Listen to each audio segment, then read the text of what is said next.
Hello friends, आपका स्वागत है हमारे यूट्यूब चैनल ये स्टडी पर। इस वीडियो में हम बौद्ध धर्म से related most important question discuss करेंगे। जो लोग इस वीडियो के फर्स्ट पार्ट को नहीं देखे हैं वो जाकर पहले उस पार्ट को देख लीजिएगा, जिसका लिंक हमने डिस्क्रिप्शन में दे दिया है। प्रीवियस वीडियोज में हमने एंशिएंट इंडिया प्राचीन भारत के टॉपिक सिंधु घाटी सभ्यता और वैदिक काल से रिलेटेड भी मोस्ट इंपॉर्टेंट क्वेश्चन डिस्कस कर चुके हैं। जिन लोगों को वो वीडियो देखना है वो हमारे चैनल पर विजिट करके वहाँ पे आपको प्लेलिस्ट दिया होगा हिस्ट्री टॉपिक वाइज MCQs, और उस प्लेलिस्ट का लिंक हमने डिस्क्रिप्शन में भी दे दिया है। तो वहाँ से भी आप उस प्लेलिस्ट को विजिट कर सकते हैं, वहाँ पे जाके वो वीडियो भी देख लीजिएगा। तो चलिए आज का ये वीडियो शुरू करते हैं। पहला क्वेश्चन दिया हुआ है, प्राचीन भारतीय बौद्ध मठों में पड़वाना नामक एक समारोह आयोजित किया जाता था, यह था। तो प्राचीन भारतीय बौद्ध मठ में पड़वाना नामक एक त्योहार होता था, इसमें धम्म और विनय पर चर्चा किया जाता था। तो यहाँ पे ऑप्शन नंबर बी सही आंसर होगा, धम्म और विनय, धम्म और दूसरा विनय पर। चलिए नेक्स्ट क्वेश्चन की तरफ चलते हैं। क्वेश्चन नंबर सेकंड, अशोकाराम मठ स्थित था। Ashokarama monastery was situated at. तो आपको अशोकाराम मठ पाटलिपुत्र में था, तो यहाँ पे ऑप्शन नंबर बी सही आंसर होगा। Next question, question number third, विश्व का सबसे ऊंचा विश्व शांति स्तूप बिहार में कहाँ स्थित है। तो आपको BPSC के पॉइंट ऑफ व्यू से, के प्रिलिमिनरी टेस्ट के पॉइंट ऑफ व्यू से काफी इंपॉर्टेंट क्वेश्चन है। आपको 48 से लेकर 52वां BPSC तक 2008 में पूछा गया क्वेश्चन है। क्योंकि ये विश्व का सबसे ऊंचा शांति स्तूप बिहार में ही स्थित है, इसलिए ये क्वेश्चन बहुत इंपॉर्टेंट है। तो यहाँ पे ऑप्शन नंबर सी सही आंसर होगा, राजगीर। राजगीर में विश्व शांति स्तूप विश्व का सबसे ऊंचा स्थित है। इसको जापानी लोगों ने बनवाया था, जापानी मॉन्क बौद्ध भिक्षुओं ने बनवाया था। चलिए नेक्स्ट क्वेश्चन की तरफ चलते। क्वेश्चन नंबर 4, बोध गया में 80 फीट की विशाल बुद्ध प्रतिमा का निर्माण किसके द्वारा किया गया था। आपको राजस्थान एडमिनिस्ट्रेटिव सर्विस 1993 का पूछा गया क्वेश्चन है। तो ये आपको जापानी लोगों ने करवाया था, जापानी मौके में। तो यहाँ पे ऑप्शन नंबर ए सही आंसर होगा। नेक्स्ट क्वेश्चन, क्वेश्चन नंबर 5, आपको छत्तीसगढ़ PCS 2015 का पूछा गया क्वेश्चन है। स्तूप शब्द का प्रयोग सर्वप्रथम कहाँ किया गया था। तो आपको सर्वप्रथम स्तूप शब्द का प्रयोग ऋग्वेद में किया गया था, यहाँ पे ऑप्शन नंबर ए सही आंसर होगा।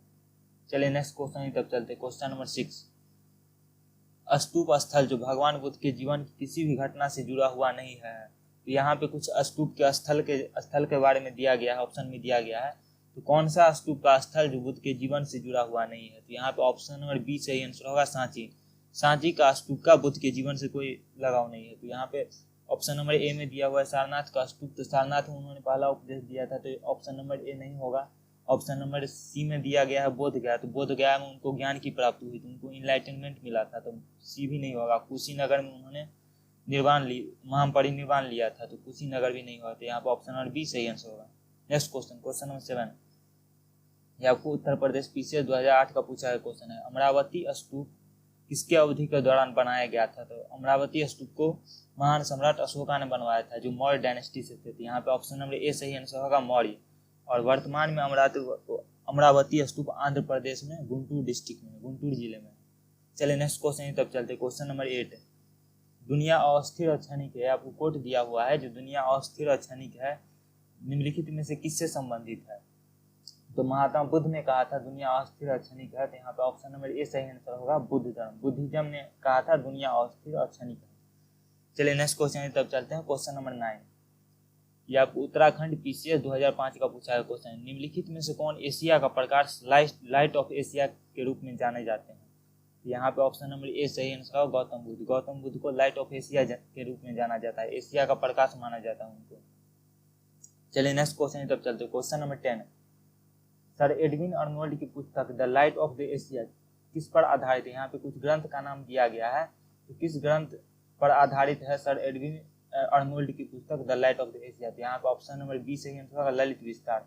ललित विस्तार ग्रंथ पे के ही आधार पे the light of the Asia पुस्तक लिखी गई थी। चलिए नेक्स्ट क्वेश्चन की तरफ चलते हैं। क्वेश्चन नंबर 11, यहाँ पे दो संप्रदाय का नाम दिया हुआ है, बौद्ध धर्म के हीनयान और महायान संप्रदाय।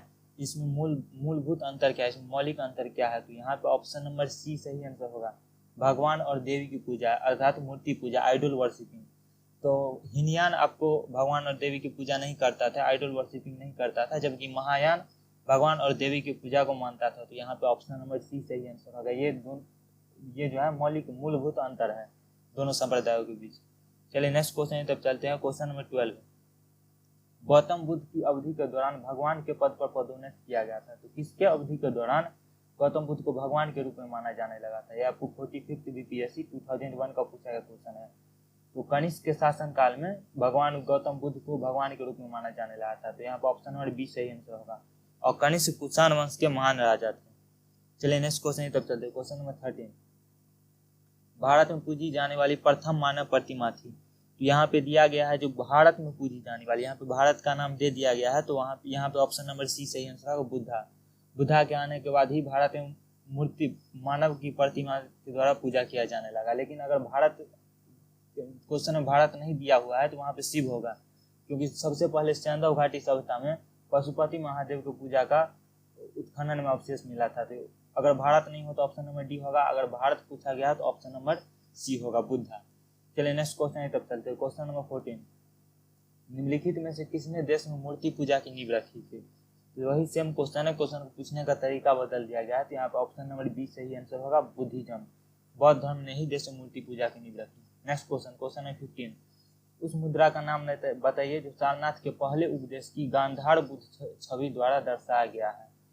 तो सारनाथ में जो गौतम बुद्ध ने अपना पहला उपदेश दिया था वो किस मुद्रा में दिया था। तो यहाँ पे ऑप्शन नंबर सी सही आंसर होगा, धम्मचक मुद्रा में। धम्मचक मुद्रा में उन्होंने पहला उपदेश दिया था, इसीलिए उनके पहले उपदेश को धम्मचक परिवर्तन के नाम से भी जाना जाता है। चलिए नेक्स्ट क्वेश्चन है तब चलते। क्वेश्चन नंबर 16, गौतम बुद्ध की खड़ी मूर्ति किस काल में बनाई गई। किस काल, कौन से मतलब काल के शासक थे जिन्होंने गौतम बुद्ध की खड़ी मूर्ति सबसे पहले बनाई थी। यहाँ पे ऑप्शन नंबर बी सही आंसर होगा, कुषाण काल में। कुषाण काल में गौतम बुद्ध की खड़ी मूर्ति बनाई गई थी। आपको उत्तर प्रदेश पीसीएस 1992 का पूछा है क्वेश्चन है। ये सब मोस्ट इंपॉर्टेंट क्वेश्चन है, ये सब रिपीटेड क्वेश्चन है, ये आपको एग्जाम में पूछ सकता है। चलिए नेक्स्ट क्वेश्चन तक चलते। क्वेश्चन नंबर 17, गौतम बुद्ध की छवि कभी कभी हाथ के इशारे से दिखाया जाता है, जिसे भूमि स्पर्श मुद्रा कहा जाता है। तो यह प्रतीक है। इसमें पूछा गया जो गौतम बुद्ध का जो मुद्रा है बैठने का, भूमि स्पर्श मुद्रा, यह किस चीज को सिंबलाइज करती है, किस चीज को प्रतिबिंबित करती है। तो यहाँ पे ऑप्शन नंबर बी सही आंसर होगा, मरा के प्रलोभनों के बावजूद बुद्ध ने पृथ्वी को अपनी पवित्रता और शुद्धता का साक्षी बनाने का आह्वान किया था। यहाँ पर मरा शब्द का तात्पर्य जीवन, पुनर्जीवन और इच्छा के संदर्भ में किया गया है। तो यहाँ पे ऑप्शन नंबर बी सही आंसर होगा। नेक्स्ट क्वेश्चन तब चलते। क्वेश्चन नंबर 18, भूमि स्पर्श मुद्रा की सारनाथ बुद्ध प्रतिमा किस काल से संबंधित है। तो यहाँ पे ऑप्शन नंबर डी सही आंसर होगा, गुप्त काल। भूमि स्पर्श मुद्रा की जो सारनाथ बुद्ध प्रतिमा बनाई गई थी, ये गुप्त काल में बनाई गई थी। तो यहाँ पे ऑप्शन नंबर डी सही आंसर होगा। नेक्स्ट क्वेश्चन नंबर 19, महायान बौद्ध धर्म में बोधिसत्व अवलोकितेश्वर को किस रूप में जाना जाता था। तो महायान बौद्ध संप्रदाय के बोधिसत्व अवलोकितेश्वर थे, उनको और किस नाम से जाना जाता था। यहाँ पे ऑप्शन नंबर सी सही आंसर होगा, पद्मपाणि। महायान बौद्ध धर्म के संप्रदाय को बोधिसत्व अवलोकितेश्वर को पद्मपाणि के नाम से भी जाना जाता था। चलिए नेक्स्ट क्वेश्चन तक चलते हैं। क्वेश्चन नंबर 20, हीनयान चरण का सबसे बड़ा सबसे विकसित रॉक कट चैतोहल स्थित है। ये कहाँ पे स्थित है ये दिया गया है। यहाँ पे ऑप्शन नंबर सी सही आंसर है, कार्ले में। हीनयान चरण का सबसे बड़ा चैतोहल कार्ले में स्थित है। नेक्स्ट क्वेश्चन नंबर 21, ये आपको उत्तराखंड पीसीएस 2005 का पूछा गया क्वेश्चन। ये मोस्ट इंपोर्टेंट क्वेश्चन है, ये आपको बार बार एग्जाम में पूछे जाते हैं। पहली शताब्दी ईस्वी में, फर्स्ट सेंचुरी एडी में, किस भारतीय बौद्ध भिक्षु को चीन भेजा गया था बौद्ध धर्म के प्रचार के लिए। तो यहाँ पे ऑप्शन नंबर डी सही आंसर होगा, नागार्जुन। नागार्जुन को ही सबसे पहले फर्स्ट सेंचुरी एडी में बौद्ध धर्म के प्रचार के लिए चीन भेजा गया था। तो यहाँ पे ऑप्शन नंबर डी सही आंसर होगा। नेक्स्ट क्वेश्चन नंबर 22, शून्य का सिद्धांत, द डॉक्ट्रिन ऑफ वाइड शून्यता बौद्ध दार्शनिक द्वारा प्रतिपादित किया गया था। तो यहाँ पे किस बौद्ध दार्शनिक द्वारा शून्य का सिद्धांत दिया गया था। तो यहाँ पे ऑप्शन नंबर ए सही आंसर होगा, नागार्जुन। नागार्जुन ने ही सबसे पहले शून्य का सिद्धांत दिया था। चलिए नेक्स्ट क्वेश्चन तक चलते। क्वेश्चन नंबर 23, नागार्जुन किस बौद्ध संप्रदाय से संबंधित थे। To which Buddhist school did Nagarjuna belong? यहाँ पे ऑप्शन नंबर सी सही आंसर होगा, वो नागार्जुन माध्यमिक बौद्ध संप्रदाय से रिलेट करते थे। चलिए नेक्स्ट क्वेश्चन तब चलते। क्वेश्चन नंबर 24, बौद्ध शिक्षा का केंद्र है, ये आपको मध्य प्रदेश पीसीएस 2004 का पूछा गया क्वेश्चन है, Buddhist centre of learning is. ये आपको विक्रमशिला यूनिवर्सिटी होगा। तो यहाँ पे ऑप्शन नंबर ए सही आंसर होगा। यहाँ पे बौद्ध दर्शन की पढ़ाई की होती थी, तो बौद्ध शिक्षा का केंद्र विक्रमशिला। यहाँ पे ऑप्शन नंबर ए सही आंसर होगा। नेक्स्ट क्वेश्चन नंबर 25, ये आपको 60 से लेकर 62 बीपीएससी 2016 का पूछा गया क्वेश्चन है। ये आपको बिहार के प्रोस्पेक्टस से मोस्ट इंपोर्टेंट क्वेश्चन है, क्योंकि बिहार के एग्जाम में ये क्वेश्चन पूछे जाते हैं, क्योंकि ओदंतीपुर शिक्षा केंद्र आपको बिहार में ही स्थित है, इसलिए ये क्वेश्चन बहुत इंपॉर्टेंट है। तो यहाँ पे ऑप्शन नंबर बी सही आंसर होगा, बिहार। उदंतीपुर शिक्षा केंद्र बिहार में स्थित है। Next question, question number 26, Vallabhi विश्वविद्यालय स्थित था। वल्लभी यूनिवर्सिटी वाज सिचुएटेड, तो ये आपको गुजरात में स्थित है। यहाँ पे ऑप्शन नंबर डी सही आंसर होगा। नेक्स्ट क्वेश्चन, क्वेश्चन नंबर 27, ये आपको 43rd बीपीएससी 1999 का पूछा है क्वेश्चन है। नालंदा विश्वविद्यालय की स्थापना किस राजवंश के दौरान हुई? Nalanda university was founded during the dynasty of, तो यहाँ पे ऑप्शन नंबर सी सही आंसर होगा, गुप्त राजवंश के दौरान हुआ था। तो आपको गुप्त राजवंश के जो शासक थे कुमार गुप्त, उन्होंने ही नालंदा विश्वविद्यालय की स्थापना करवाए थे। चलिए नेक्स्ट क्वेश्चन तक चलते, क्वेश्चन नंबर 28, ये आपको 56 से लेके 59 बीपीएससी 2014-15 का पूछा है क्वेश्चन है। ये सब मोस्ट इंपॉर्टेंट क्वेश्चन है, बार बार रिपीटेड क्वेश्चन है। आपको 56 से लेकर 59 तक पूछा है, 56, 57, 58, 59, लगातार 4 साल के बीपीएससी में ये क्वेश्चन पूछा गया है। नालंदा विश्वविद्यालय के संस्थापक कौन थे? तो यहाँ पे ऑप्शन नंबर बी सही आंसर होगा, कुमार गुप्त। कुमार गुप्त नालंदा विश्वविद्यालय के संस्थापक थे। चलिए नेक्स्ट क्वेश्चन तब चलते हैं, क्वेश्चन नंबर 29, तो आपको 42nd बीपीएससी 1997 का पूछा है क्वेश्चन है। नालंदा विश्वविद्यालय विश्व में क्यों प्रसिद्ध था? Why was Nalanda university famous in the world? यहाँ पे ऑप्शन नंबर सी सही आंसर होगा, बौद्ध धार्मिक दर्शन, बुद्धिस्ट रिलीजियस फिलोसफी के लिए नालंदा विश्वविद्यालय विश्व में प्रसिद्ध था। चलिए नेक्स्ट क्वेश्चन की तरफ चलते हैं, क्वेश्चन नंबर 30, ये आपको 48 से लेके 52 बीपीएससी 2008 का पूछा है क्वेश्चन है। नव नालंदा महाविहार क्यों प्रसिद्ध है? नव नालंदा महाविहार इज फेमस फॉर, यहाँ पे ऑप्शन नंबर सी सही आंसर होगा। यहाँ पे पाली अनुसंधान केंद्र है, पाली रिसर्च सेंटर, इसलिए नव नालंदा महाविहार प्रसिद्ध है। यहाँ पे ऑप्शन नंबर सी सही आंसर होगा। नेक्स्ट क्वेश्चन, क्वेश्चन नंबर 31, ये आपको 44वां बीपीएससी 2000 में पूछा गया है। निम्नलिखित में से कौन बौद्ध और जैन धर्म के बीच समान नहीं है? यहाँ पे कुछ स्टेटमेंट में कुछ वर्ड दिए गए हैं जो बौद्ध और जैन धर्म के बीच में सामान्य नहीं है, नॉर्मल नहीं है, जो कॉमन नहीं है, दोनों चीज में नहीं है। तो बौद्ध और जैन धर्म दोनों अहिंसा को मानते हैं, तो ऑप्शन नंबर ए नहीं होगा। वेदों के प्रति दोनों धर्म उदासीन है, ये भी सही है, तो ऑप्शन नंबर बी भी नहीं होगा। उन्होंने आत्मवैराग को, तो आत्मवैराग वाला जो कॉन्सेप्ट है ये बौद्ध और जैन में कॉमन नहीं है, तो यहाँ पे ऑप्शन नंबर सी सही आंसर होगा। और उन्होंने अनुष्ठानों को अस्वीकृति की, अनुष्ठानों को जो होता है उसको स्वीकार नहीं किया था, तो यहाँ पे ऑप्शन नंबर डी भी नहीं होगा, तो यहाँ पे ऑप्शन नंबर सी सही आंसर होगा, आत्मवैराग।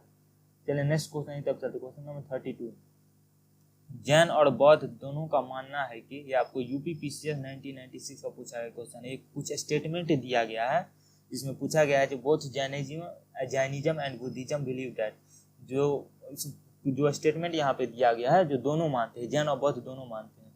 यहाँ पे ऑप्शन नंबर ए दिया हुआ है, कर्म का दर्शन और आत्मा का स्थानांतरण सही है। ऑप्शन नंबर बी में दिया गया है, मोक्ष तो मृत्यु के बाद ही संभव है, तो ये स्टेटमेंट गलत होगा। स्त्री और पुरुष दोनों ही मोक्ष प्राप्त कर सकते हैं, ये स्टेटमेंट भी गलत है, सी भी नहीं था। जीवन का मध्य मार्ग सबसे अच्छा था, ये भी स्टेटमेंट ही है, तो यहाँ पे ऑप्शन नंबर ए सही आंसर होगा, कर्म का दर्शन और आत्मा का स्थानांतरण सही था। दोनों आपको पुनर्जीवन में विश्वास करते हैं, तो यहाँ पे ऑप्शन नंबर ए सही आंसर होगा। चलिए नेक्स्ट क्वेश्चन तब चलते हैं, आत्मा का स्थानांतरण का पुनर्जन्म से ही तात्पर्य है। चलिए नेक्स्ट क्वेश्चन तब चलते हैं, क्वेश्चन नंबर 33, निम्नलिखित कथनों में विचार करें, चैत्य और विहार में क्या अंतर है? Consider the following statements, what is the difference between चैत्य एंड विहार? तो यहाँ पे विहार पूजा का स्थान है, जबकि चैत्य बौद्ध भिक्षुओं का निवास स्थान है, ये गलत होगा। चैत्य पूजा का स्थान है जबकि विहार निवास स्थान है, ये ऑप्शन सही होगा, ऑप्शन नंबर बी यहाँ पे सही आंसर होगा। तो यहाँ पे ऑप्शन नंबर बी सही है, चैत्य में बौद्ध जो होते थे वो पूजा करते थे, जबकि विहार उनका निवास स्थान था, वहाँ पे निवास करते थे। चलिए नेक्स्ट क्वेश्चन तब चलते हैं, क्वेश्चन नंबर 34, सल्तनत काल में बौद्ध धर्म का कौन सा रूप प्रमुख था, कौन सा संप्रदाय का सबसे ज्यादा जो है प्रसिद्ध हुआ, सबसे ज्यादा प्रमुख था? ये आपको झारखंड पीसीएस 2013 का पूछा है क्वेश्चन है। तो सल्तनत काल में वज्रयान संप्रदाय आपको बौद्ध धर्म का सबसे प्रमुख था, तो यहाँ पे ऑप्शन नंबर सी सही आंसर होगा, वज्रयान। नेक्स्ट क्वेश्चन है तब चलते क्वेश्चन नंबर 35, निम्नलिखित में से कौन से राज बुद्ध के जीवन से जुड़े थे? यहाँ पे कुछ राज्य सब दिया हुआ है जो बुद्ध के जीवन से जुड़े हुए थे। यहाँ पे दिया अवंती, गांधार, कौशल और मगध। यहाँ पे ऑप्शन, यहाँ पे जो दिया हुआ है 3 और 4 यहाँ पे सही आंसर होगा, 3 और 4 ऑप्शन नंबर सी में दिया हुआ है, केवल 3 और 4, यहाँ पे ऑप्शन नंबर सी सही आंसर होगा। कौशल और मगध बुद्ध के जीवन से जुड़े हुए थे। चलिए नेक्स्ट क्वेश्चन तब चलिए क्वेश्चन नंबर 36।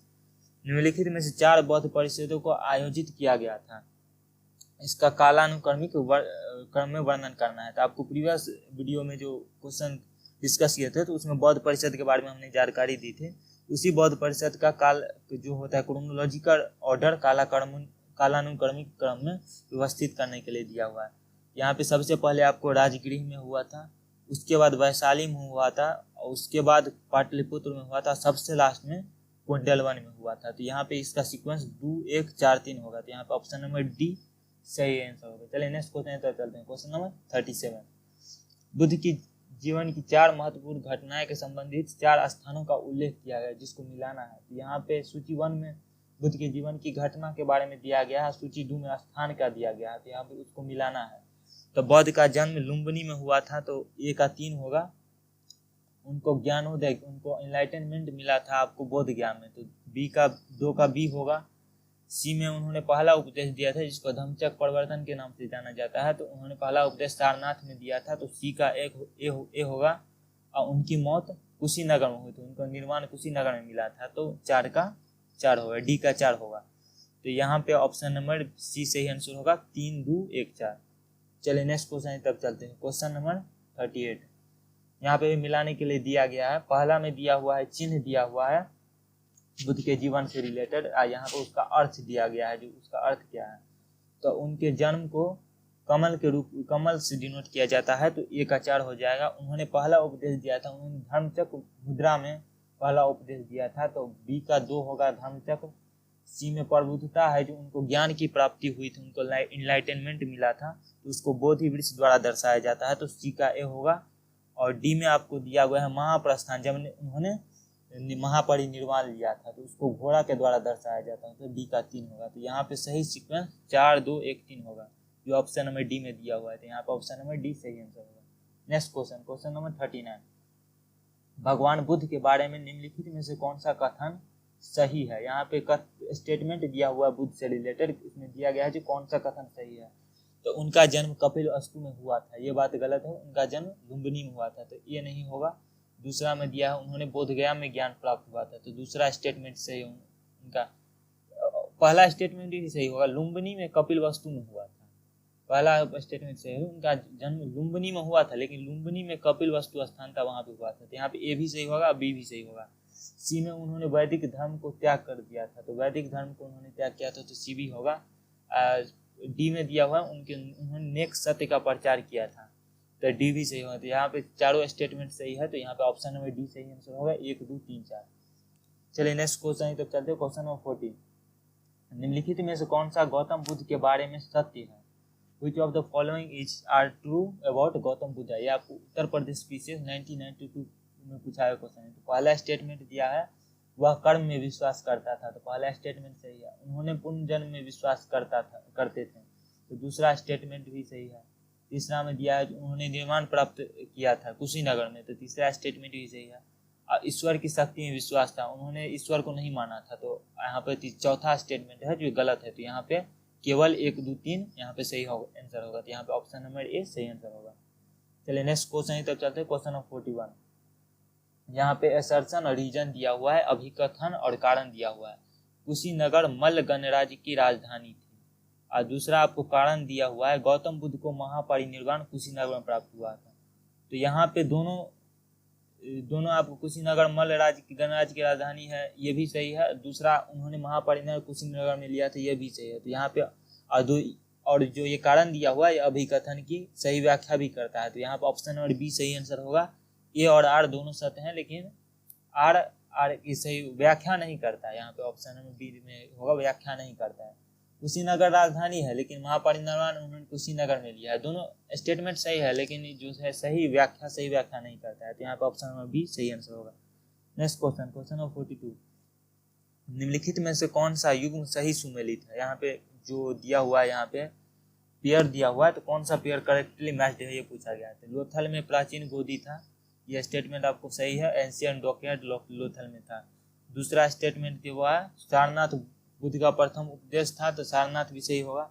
राजगीर अशोक की शेर राजधानी थी, यह आपको स्टेटमेंट गलत है। राजगीर अशोक की शेर राजधानी नहीं थी, जबकि पाटलिपुत्रा थी। और नालंदा में बौद्ध शिक्षा का महान केंद्र था जहाँ पे बौद्ध दर्शन की पढ़ाई की जाती थी। तो यहाँ पे 1, 2 और 4 सही आंसर होगा। तो option number C is correct answer. चलिए नेक्स्ट क्वेश्चन तब चलते हैं क्वेश्चन नंबर 43। भारत के धार्मिक इतिहास के संदर्भ में निम्नलिखित कथनों पर विचार कीजिए। With the reference to the religious history of India consider the following statement. तो भारत के धार्मिक इतिहास के संदर्भ में जो स्टेटमेंट दिया गया है इसमें बताया गया है जो कौन सा स्टेटमेंट सही है। पहला दिया गया जो बोधिसत्व की अवधारणा बौद्ध धर्म के हीनयान संप्रदाय के केंद्र में है। ऐसा बात नहीं है, क्योंकि बोधिसत्व की अवधारणा हीनयान और महायान दोनों संप्रदायों में है। तो स्टेटमेंट 1 आपको सही नहीं होगा। दूसरा में दिया हुआ है बोधिसत्व एक दयालु व्यक्ति है जो आत्मज्ञान की ओर अग्रसर है।